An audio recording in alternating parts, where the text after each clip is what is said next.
Carl, pour cette présentation. Donc oui, moi, je fais partie de l'organisation du Speak Colloque, mais j'ai eu envie de réfléchir à ces nouvelles formes de la critique, plus particulièrement dans un contexte d'enseignement. Donc ma présentation ne va pas vraiment chercher à affirmer des faits sur la critique, je la vois plutôt comme un terrain d'exploration pour réfléchir aux manières dont on peut adapter l'enseignement aujourd'hui aux nouvelles réalités de la critique de cinéma à l'ère numérique. Alors, donc, c'est ça, je me base vraiment sur ma petite expérience d'enseignement, mais donc en enseignant le cours de critique cinématographique à des étudiants, donc au premier cycle, ces 2 dernières années, j'ai pu me rendre compte que les voies médiatiques traditionnelles, donc la critique papier, la critique radio, ne sont peut-être plus les voies par lesquelles les étudiants, donc, et peut-être même les gens de la nouvelle génération, se tournent lorsqu'ils cherchent du contenu critique en matière de cinéma. Donc, si une certaine portion ces étudiants connaissaient les noms de critiques comme qu'on voit dans les médias traditionnels, Hélène Faradji, Marc Cassivi, Marc-André Lucier. La plupart disaient ne pas lire de critiques et plutôt regarder des vlogs, écouter des podcasts pour chercher du contenu spécifique sur les œuvres de cinéma qui les intéressent. Comme là, je vous ai mis donc certaines chaînes qui sont assez connues, comme Le Fossoyeur de films, on voit qu'il a comme donc 782 000 abonnés. Chroma aussi, c'est une chaîne qui a eu beaucoup de succès dans les dernières années. Mais ce qu'on remarque aujourd'hui, c'est que donc l'offre critique s'est adaptée. Donc, je disais que c'est ça. Ce qu'on remarque, c'est ça, que l'offre critique s'est adaptée à la multiplication de l'offre cinématographique et télévisuelle, à l'hégémonie Netflix, au mode actuel de visionnement et aux besoins des spectateurs de lier leur consommation du contenu à une critique qui est elle aussi spécifique et customisée, si on veut. Donc, on le voit ici avec un podcast avec un très bon nom, Citizen Cage, qui est dédié uniquement à la figure de Nicolas Cage, mais aussi donc qui vise à démystifier l'espèce d'étrange et insondable figure populaire qu'il est devenu au fil des années. Alors, les formes du vlog, du podcast, sont sans doute les formes les plus écoutées, les plus employées aujourd'hui, mais l'exercice critique se transforme aussi, comme on l'a vu, grâce à la manière dont les plateformes sont organisées via leurs interfaces. Ça, c'est ce dont, Martin, tu parlais beaucoup mieux que moi. Donc, qu'on pense à la présentation des fils de discussion sur Letterboxd ou aux critiques des spectateurs qui sont donc publiées sous forme d'articles, que ce soit chez Mubi, Fandor. On le sait, donc le rôle du critique a changé suite à une démocratisation de la critique sur le web et à ce nouvel afflux de la critique amateur. La cinéphilie critique d'aujourd'hui se vit ainsi comme une espèce de cinéphilie qui serait patchworkée, où Internet permet de piocher des avis, des articles, des idées ça et là, à travers une promesse infinie de visionnement, mais cette promesse infinie de visionnement va aussi avec une promesse de discussion potentiellement infinie elle aussi. C'est des choses que Antoine et Sylvain ont évoquées également.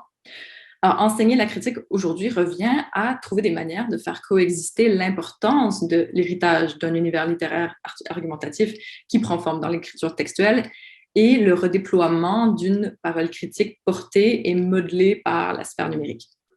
En d'autres mots, chaque changement médiatique altère le rôle du critique qui doit s'adapter au fait que le public transforme lui-même sa pratique spectatorielle et lui donne de nouveaux sens. Et je pense donc qu'il faut intégrer une certaine approche peut-être plus analytique maintenant de ces formes médiatiques, ne plus seulement les observer, les reconnaître, dire « Ah oui, on écoute beaucoup des podcasts », mais voir comment le discours critique s'insère à travers elles. Donc, quelles sont les stratégies discursives qu'elles mettent à l'œuvre et comment elles se présentent elles-mêmes pour réussir à convaincre un public. Donc, niveau présentation, ici, on voit donc Letterboxd et Mubi un petit peu. Mubi met donc l'accent sur rejoigner la plus grosse communauté mondiale de cinéphiles, découvrir, échanger sur le meilleur du cinéma avec plus de, je ne vais même pas essayer de compter en ce moment, mais l'ampleur sur le nombre d'abonnés.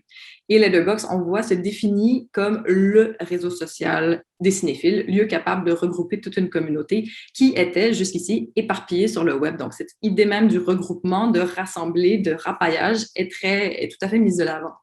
Et le nom même de Letterboxd renvoie évidemment à la tradition de l'écriture, de l'adresse à l'autre, ce qui légitime d'autant plus la plateforme dans sa promesse de transmission, de passation critique.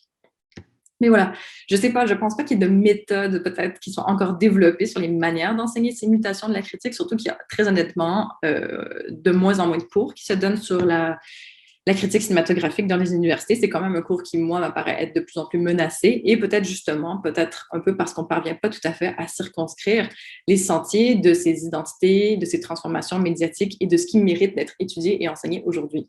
Comme par exemple, on peut se demander à un niveau d'évaluation, est-ce qu'aujourd'hui, il ne faudrait pas permettre aux étudiants de justement créer des épisodes de podcast plutôt que faire des critiques? Est-ce que ça serait le fruit du même travail? Est-ce qu'on demande à des étudiants de s'inscrire sur Letterboxd et de commencer à faire des petits blogs, des petites discussions, de créer des listes? Est-ce qu'on leur fait faire une chaîne YouTube? Donc, il y a tout ça qui vient en jeu aujourd'hui et à quoi il faut réfléchir.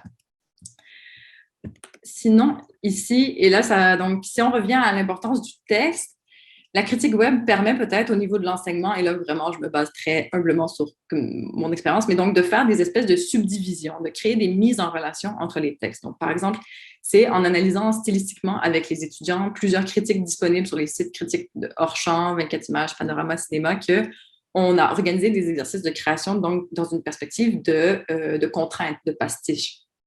Donc, ici, par exemple, j'ai mis la critique de Jason Béliveau de Chien de garde, qui est assez récente, mais c'est un exemple de ce que j'ai nommé la critique par le détail, parce que là, la critique se concentre vraiment principalement, elle est orientée autour de la figure de l'acteur. Mais on pourrait tout aussi bien étudier donc la critique de Stéphanie Croteau d'Incendie, qui est parue il y a plusieurs années dans Hors-Champ, comme une critique engagée, une critique politique.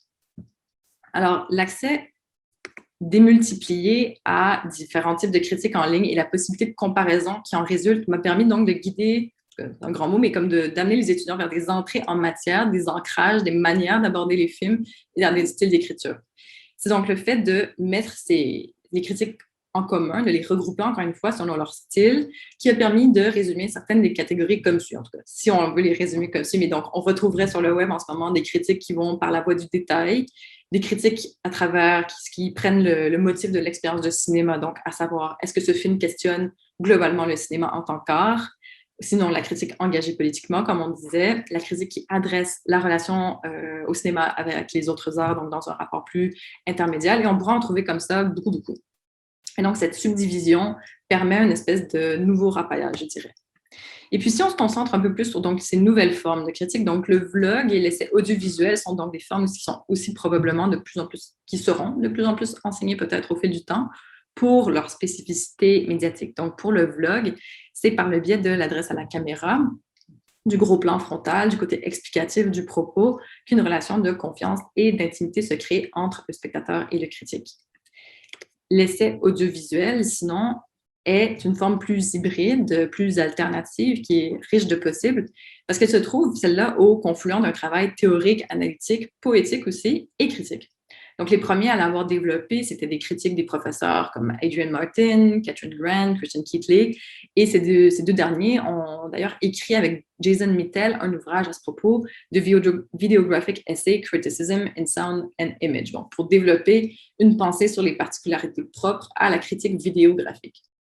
Et je pense que c'était intéressant de décortiquer cette forme de plus en plus dans un contexte peut-être pédagogique, de montrer aux étudiants les liens de cinéma, de réemploi aussi, et essai audiovisuel, comment le discours s'insère dans l'essai, donc soit par le montage des images et des sons, soit par un travail sur le rythme, ou encore plus frontalement, donc par cette idée du texte apposé sur les images qui se base sur le langage poétique de la matière première du film.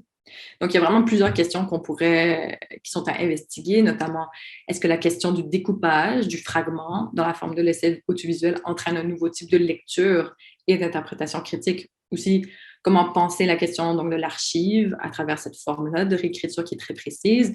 Et aussi, qu'est-ce qu'on pourrait reprocher à cette forme aussi, à un essai audiovisuel? Donc voilà, je pourrais encore une fois en parler longuement de toutes ces approches à adopter pour continuer d'enseigner la critique de cinéma en prenant compte il y a tellement de nouvelles avenues. Je veux dire qu'on parle de capsules audiovisuelles, comme Le Devoir, je sais, des fois, utilise des bouts de critique et après les refait en capsules audiovisuelles. Il y a aussi l'impact, évidemment, de Rotten Tomatoes, Metacritic, IMDb. Mais il semble vital, quand même, on parle de tout ça, mais il semble vital pour la perpétuation d'une critique réfléchie, engagée, saine et insoumise, de continuer aussi de revenir bien sûr aux textes fondateurs, que ce soit ceux de Pauline Kael, d'André Bazin, de Louis Deluc, donc de continuer de faire de la critique en analysant, disons, la verve des textes, la rigueur, la force argumentative, les stratégies d'énonciation, parce qu'il faut toujours, je crois, penser en termes de déploiement d'espace disponible pour la pensée. Donc, est-ce qu'un vlog, puis ça, je vais un peu nous laisser sur ces questions-là, mais est-ce qu'un vlog peut durer de manière pérenne en tant que commentaire critique, donc dans le temps? Est-ce qu'un essai audiovisuel alloue le même espace de réflexion qu'un texte? Est-ce que, bon, peut-être que les formes elles-mêmes nous répondront au fil du temps, mais tout dépend encore pour moi de la puissance du regard critique qui les anime de manière sous-jacente. Donc voilà.